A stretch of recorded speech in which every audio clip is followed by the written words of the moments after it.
What's going on, everyone? Josh here with Shua Photography, and in today's video we're going to be talking about my journey to the Nikon Z8. Now that the Z8 has been announced and it's available for pre-order, to start this video off, I'm not sponsored by Nikon.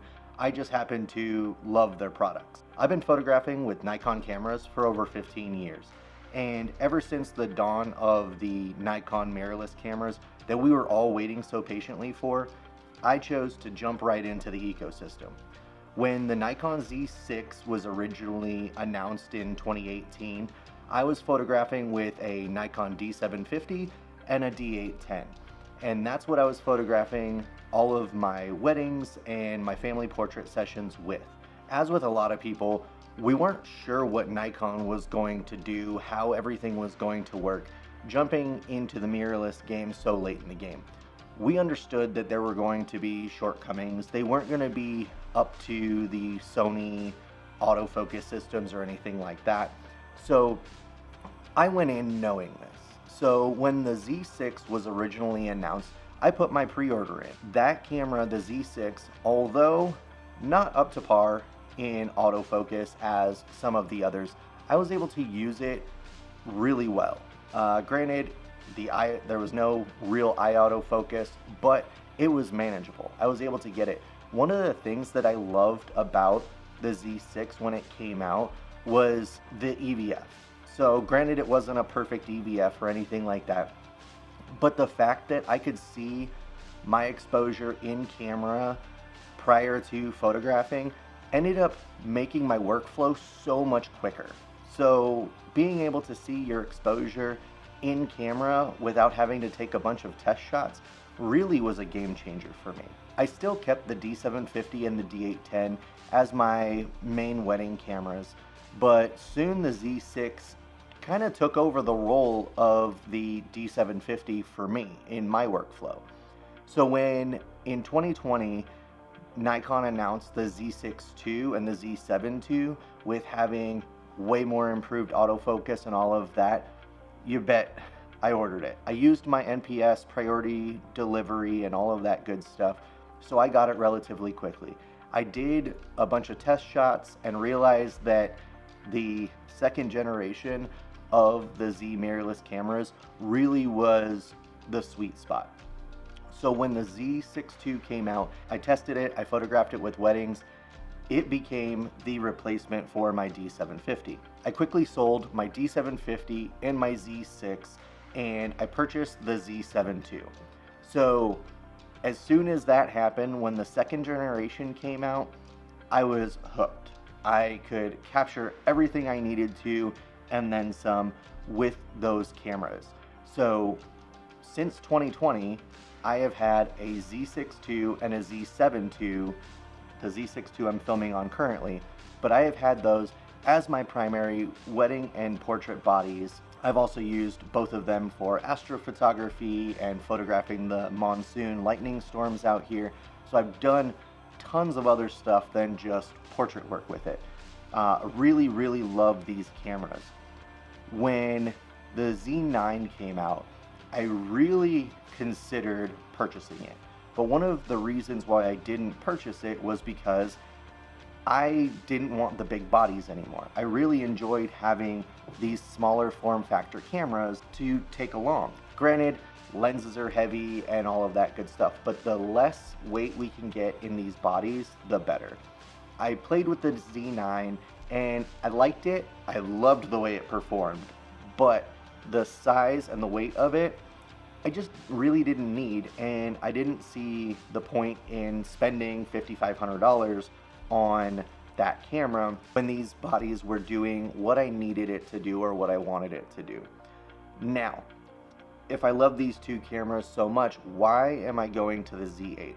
Well, like I said with the Z9, I loved the performance. The way it handled all of the features that it had were just amazing. And I said to myself, if Nikon comes out with a Z8 or whatever number they were going to do it at, where it was essentially the performance of the Z9, even to like 90%, if they would have given us not 8K or anything like that, I still would have been happy with purchasing the Z8. So when they announced the Z8 and it was essentially a baby Z9 and almost all of the performance of the Z9, I know there's been a few reviews out there, especially with Matt Granger, talking about the buffer and all of that good stuff, that isn't a huge deal for me.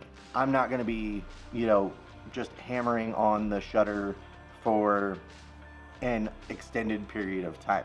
I like to do short bursts, about 2.5 to 3 seconds of bursts at 20 frames a second or 10 frames a second or whatever works for me.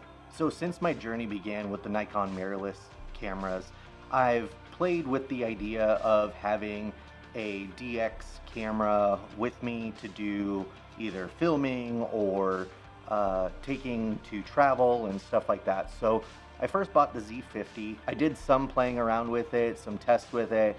It ended up just sitting in my bag, so I ended up selling it. And then when the ZFC came out, I thought that would be really cool. It's kind of more nostalgic looking, and I got a lot of compliments when I was out shooting with it. They were wondering, if I was shooting film and all of that good stuff, and I told them that no, essentially it's got the body of a film camera, but it has the innards of all of the new tech that Nikon has. And I really liked it. I took it to some concerts. I took it to a country music festival, and I was able to actually take the camera into the festival when they said no professional cameras were allowed. So I was able to kind of sneak it in and have some really good image quality. The focus and the low light performance wasn't as good as I would have hoped for it, but then I decided to get rid of that. I'm hoping that in the future Nikon will make a full frame ZF camera so that it has that, but has the innards of maybe the Z6 II would be really cool. I'll probably purchase that and keep that one for quite a while. And then just recently I purchased the Z30 because I wanted to do more filming and do more videos, and I thought that having that with me would allow me to do that better. One of the issues that I found with, and this is just me, so I have really shaky hands, and so when I'm trying to vlog with any camera really, unless it's on a gimbal, you can see that jitter and that shake. Even with any stabilization and stuff like that put in post, it just doesn't help with that jittery footage. So the Z30 I'm getting rid of. I'm just going to continue utilizing my DJI Pocket 2. I have that, and that I can vlog with much easier without having to worry about a lot of post-processing. The image quality isn't as good, having the variety of lenses isn't as good, but it works. And as long as I can get stuff filmed and put out there, that's my goal, and so I will continue utilizing that. Like I said, I've owned the Z30, the Z50, the ZFC. I have the Z5 here, which I use as a spare third body just in case something happens, or when I'm on a wedding day. If my niece is out there, she's kind of started to get into photography, so I'll give her the Z5 with the Viltrox 85 1.8 and just let her have at it and do whatever she wants to try and capture some different angles and stuff like that. But so she can get a full frame mirrorless experience, I get some extra angles for my couples and all of that good stuff. So currently I have the Z6 II that I'm currently filming on. I have the Z5, the Z7 II, and then the Z30. The Z7 II is already up on eBay. The Z8 is going to take its place. I'm still going to keep the Z6 II because I really do love the Z6 II and the size, the image quality. I don't need two identical bodies. I don't need two identical resolutions. I like having that variety. I like having my 24 megapixel camera, and then I like having the 45 megapixel camera. So I like to have two opposing megapixel count bodies. Some people are like, well, you don't have the muscle memory and all that good stuff. Nikons, you really don't have to worry about muscle memory. almost everything is in very similar spots.